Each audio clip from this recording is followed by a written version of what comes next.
சாந்தாகாரம் புஜகசயனம் பத்மநாபம் சுரேஷம் விஸ்வாகாரம் ககனசதிருஷம் மேகவர்ணம் சுபாங்கம் லக்ஷ்மீகாந்தம் கமலநயனம் யோகீகிருத்யானகம்யம் வந்தே விஷ்ணும் பவபயகரம் சர்வலோகைகநாதம். நாராயணாய வித்மஹே வாசுதேவாய தீமஹே தன்னோ விஷ்ணு பிரச்சோதயாத். சுவாமியே சரணமையப்பா. மேன்மைகள் சைவ நீதி விளங்குக உலகமெல்லாம். நோயற்ற வாழ்வே குறைவற்ற செல்வம். அந்த நோய் நொடி இல்லாத வாழ்வு இந்த உலக மக்கள் எல்லோரும் வாழ வேண்டுமென்று கலியுகத்தின் காந்தமலை ஜோதியாகிய சபரிமலை சுவாமி ஐயப்பனுடைய திருவடிகளை சிறந்தாழ்த்தி டான் தமிழொலி ஓம் தொலைக்காட்சி நேயர்கள் அனைவருக்கும் சர்வதேச இந்து மத குருப்பீடம் அகில இலங்கை சபரிமலை ஸ்ரீ சாஸ்தாபுரத்தின் சார்பில் இனிய வணக்கங்களும் நல்லாசிகளும். என்றும் மங்களகரமான குரோதி வருஷம் கார்த்திகை மாதம் 26ஆம் நாள் 11/12/2024 புதன்கிழமை. இன்று மலர்ந்திருக்கின்ற இன்றைய பொழுதும் நம் எல்லோருடைய வாழ்விலும் எல்லா விதமான சிறப்புகளும் வெற்றிகளும் கிடைக்க வேண்டும் என்று இறைவனை பிரார்த்தித்து, இன்று புத வாரம் என்கின்ற புதன்கிழமை. இந்த வாரங்களுக்குள்ளே ஒரு அற்புதமான நாள்.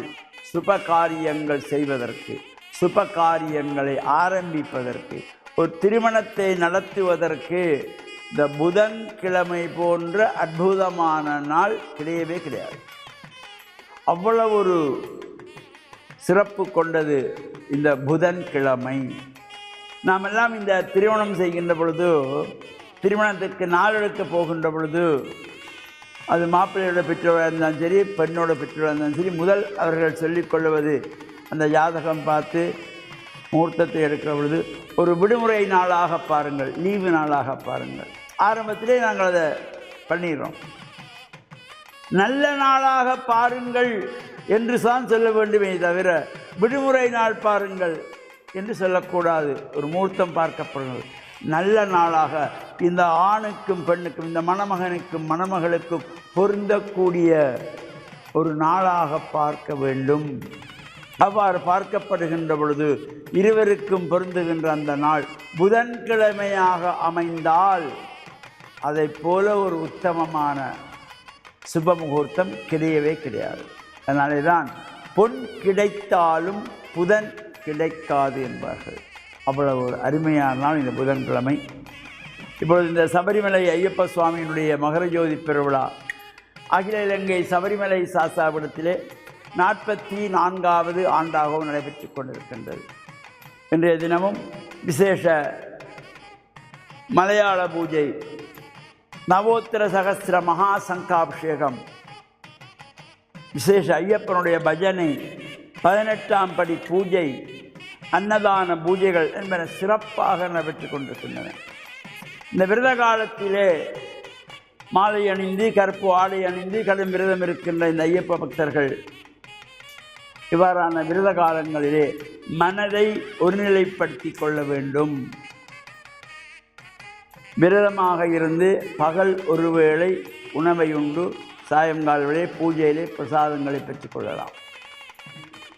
இது பொதுவாக பல இடங்களிலும் புரியாதவர்கள் புரியாமல் சொல்லிக்கொண்டே இருப்பார்கள்.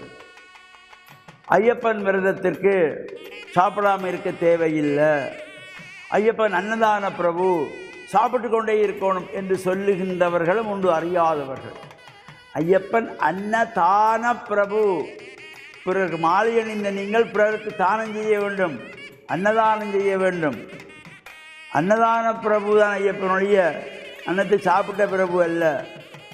தானங்கள் செய்ய வேண்டும், அன்னத்தை தானமாக கொடுக்க வேண்டும். அவ்வாறு இது காலையிலே சாப்பிடுகின்ற பொழுதும் அதுக்கு சூரிய பூசை என்ற பெயரை வைத்துக் கொள்வார்கள். இது ஒரு அறியாமையினுடைய விளைவு.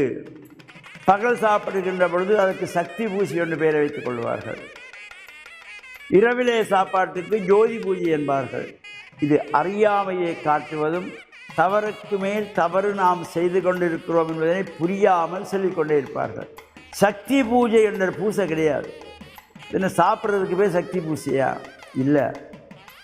அது என்ன சொல்லப்பட்டது கேரள ஐதீகத்திலே, சபரிமலை ஐதீகத்திலே? உன்னுடைய சக்திக்கு எது முடிகிறதோ, எந்த அளவு உனக்கு சக்தி இருக்கிறதோ அந்த அளவுக்கு நீ பூஜையை செய். உனக்கு சுவாமிக்கு ஒரு 10 சீப்பு வாழைப்பழம் வச்சு நைவேத்தியம் பண்ண முடியுதா? 10 பேரை கூப்பிட்டு சாப்பாடு போட முடியுதா? செய். முடியலையா? ஒரே ஒரு ஆளுக்கு தான் உனக்கு சாப்பிட போட சக்தி இருக்கிறதா? ஒரு ஆளை கூப்பிட்டு சாப்பாடை போடு. ஒரே ஒரு வாழைப்பழம் தான் சுவாமிக்கு நைவேத்தியம் வைக்க உன்னால் முடியுதா? அதை வை.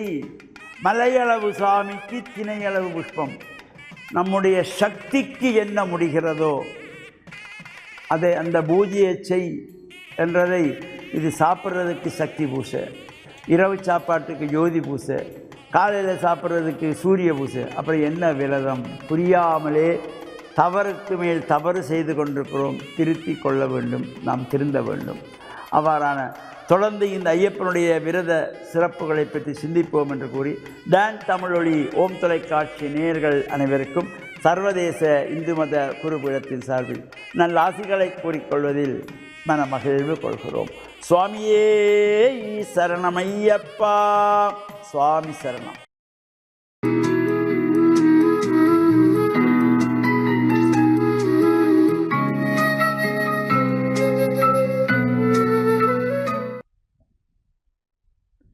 இறை இயேசுவில் என் அன்பு நெஞ்சங்களே, கிறிஸ்தவ நற்சிந்தனை வேளையில் உங்களை சந்திப்பதிலே எனக்கு மிக்க மகிழ்ச்சி. ஆண்டவர் இயேசுவின் அன்பும் அருளும் உங்கள் அனைவரோடும் இருப்பதாக. இந்நாட்களிலே பரீட்சையில் தோற்றுகின்றவர்கள் அல்லது போட்டிகளிலே தோற்றுகின்றவர்கள் அல்லது புதிய முயற்சிகளிலே ஈடுபடுகின்றவர்களுக்கு நாம் அவர்களை ஒன்றில் ஊக்கப்படுத்தலாம் அல்லது அவர்களுக்கு மனத்தளர்வை ஏற்படுத்தி இந்த ஊக்கத்தை கெடுக்கலாம். அல்லது எங்களுடைய வாழ்விலே இடம்பெறுகின்ற பல்வேறு அனர்த்தங்கள் மத்தியிலே, இடைஞ்சல்கள் மத்தியிலே, தோல்விகள் மத்தியிலே யாராவது ஒருவர் வந்து எனது முதுகிலே தட்டி,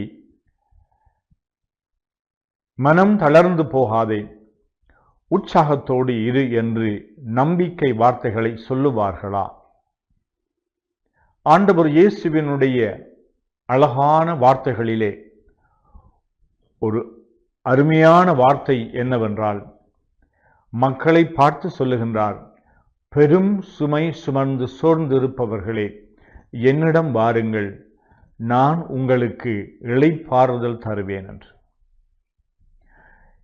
ஆண்டவர் இயேசு வாழ்வின் பல்வேறு துன்பங்கள் துயரங்களினாலே அல்லல் படுகின்றவர்களை இன்றைய நாளிலே அவர் அவர்களுடைய தோளில் தட்டி, நான் உங்களுக்கு ஆறுதல் தருகின்றேன் என்று சொல்ல முடியும் என்றால், அதுவும் ஒரு வல்ல தேவன், கடவுள், அவரால் எல்லாம் ஆகும் கூடும் என்று நாங்கள் நம்புகின்ற பொழுது, அந்த தெய்வத்தினுடைய குரலொலி எங்களுடைய உள்ளத்திலே இன்று கேட்கும் என்று சொன்னால், இந்த வாழ்வை ஒரு சுமையாக பார்க்கின்ற நாங்கள் உள்ளத்திலே மீண்டும் நாங்கள் திடம் பெற்றவர்களாக, ஊக்கம் பெற்றவர்களாக எங்களுடைய வாழ்க்கை பயணத்தை தொடர்வதற்கு, தடைகளை தாண்டுவதற்கு, துன்பங்களை நாங்கள் மேற்கொள்வதற்கு என்றெல்லாம் எமக்கு சக்தி கிடைக்கும். அத்தகைய நம்பிக்கை உணர்வுகளை தட்டி கொடுக்கின்றவராக, உடன் இருப்பவராக, எங்களுடைய துன்ப வேளையிலே எங்களுடைய சுமைகளையெல்லாம் தாங்கக்கூடிய ஒரு சுமை தாங்கியாக நாங்கள் நம்புகின்ற இறைவன் ஆண்டவர் இயேசு எம்மோடு இருக்கின்றார். கடலிலே கொந்தளிக்கின்ற பொழுது, இந்த கடல் அவர்களுக்கு ஆபத்திலே தள்ளிவிடப் போகின்றது என்று சீடர்கள் கலங்கிய பொழுது, இயேசு அவர்களை பார்த்து பயப்படாதீர்கள் என்று சொல்லி அவர்களை உறுதிப்படுத்துகின்றார். அத்தகைய வார்த்தைகளை இயேசு இன்று எங்கள் ஒவ்வொருவருக்கும் சொல்லுகின்றார். பயப்படாதே, அஞ்சாதே, நான் உன்னோடு இருக்கின்றேன், தொடர்ந்து செல்லு என்று சொல்லி எங்களை ஊக்கப்படுத்துகின்ற கடவுளாக எங்களை இன்றைய நாளிலே அவர் சந்திக்க வேண்டும் என்று உங்கள் அனைவருக்காகவும் இறைவனிடம் அருள் வேண்டி நிற்கின்றேன். ஆமேன்.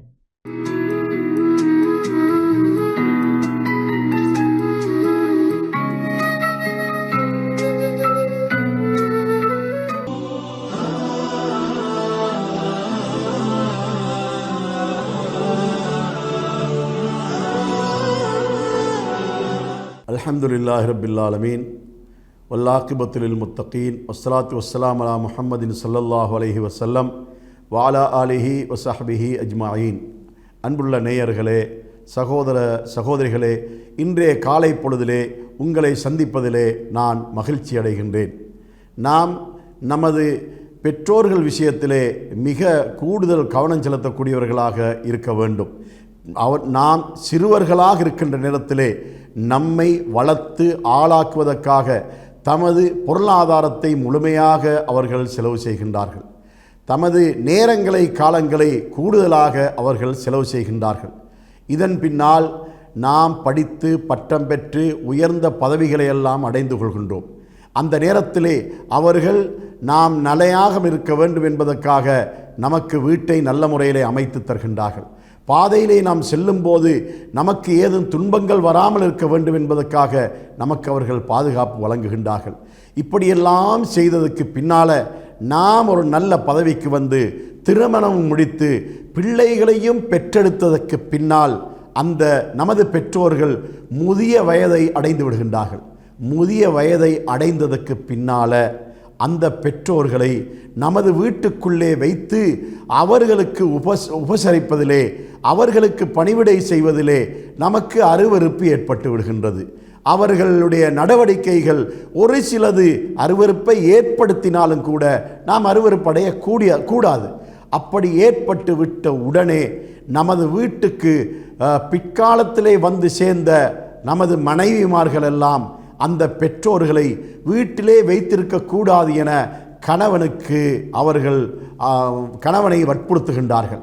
அதாவது அந்த மகனை பெற்றெடுத்த பெற்றோர்களை வீட்டுக்குள்ளே வைக்கக்கூடாது என பிற்காலத்திலே அந்த வீட்டிலே வந்து குடியேறிய அந்த மனைவி கணவனை அங்கே வற்புறுத்துகிறாள். இவர்களை கொண்டு போய் முதியோர் இல்லத்திலே விட்டு வாருங்கள், தாயென்றால் பெண்கள் முதியோர் இல்லத்திலே விட்டு வாருங்கள், அதே போல தந்தை என்றால் ஆண்கள் முதியோர் இல்லத்திலே விட்டு வாருங்கள் என்று வற்புறுத்துகின்ற ஒரு நிலைமையை நாம் பார்க்கின்றோம். அதனால் இன்று முதியோர் இல்லம் என்ற ஒரு கலாச்சாரம் ஏற்பட்டிருக்கின்றது. அந்த முதியோர் இல்லத்திலே ஒவ்வொருவரும் கொண்டு போய் போடப்படுகின்றார்கள். அதாவது தனது பிள்ளையுடைய ஒரு உயர்ந்த பதவிக்காக, அவனை டாக்டர் ஆக்குவதற்காக, அவனை ஒரு சட்டத்தரணி ஆக்குவதற்காக, அவனை ஒரு இன்ஜினியர் ஆக்குவதற்காக, இப்படி எத்தனையோ பதவிகளை அவனுக்கு ஏற்படுத்தி கொடுப்பதற்காக லட்சக்கணக்கான கோடிக்கணக்கான ரூபாய்களை உழைக்கக்கூடிய தகுதியுடையவனாக தனது பிள்ளையை ஆக்குவதற்காக கஷ்டப்பட்ட அந்த பெற்றோரை கை நீட்டி உணவு வாங்கி சாப்பிடக்கூடிய முதியோர் இல்லத்திலே கொண்டு போய் சேர்க்கக்கூடிய பிள்ளைகளை நாம் பார்க்கின்றோம். இது அக்கிரமத்திலும் மிகப்பெரிய அக்கிரமமாக இருப்பதை நாம் காணக்கூடியதாக இருந்து கொண்டிருக்கின்றது. அவர்கள் கடைசி வரைக்கும் அவர்கள் முதியவர்களாகிவிட்டால் அவர்களுக்கு பணிவிடை செய்ய வேண்டும். இவன் சிறு பிள்ளையாக இருக்கின்ற போது இவனுடைய மலசலத்தை கழுவி விட்டார்கள், இவனுக்கு உணவூட்டி விட்டார்கள், இவனுக்கு ஆடை அணிவித்து விட்டார்கள், நோய் வந்த போது இவனை தலையிலும் கழுத்திலும் சுமந்து இவனை எடுத்து சென்று மருந்து வாங்கி கொடுத்தார்கள்.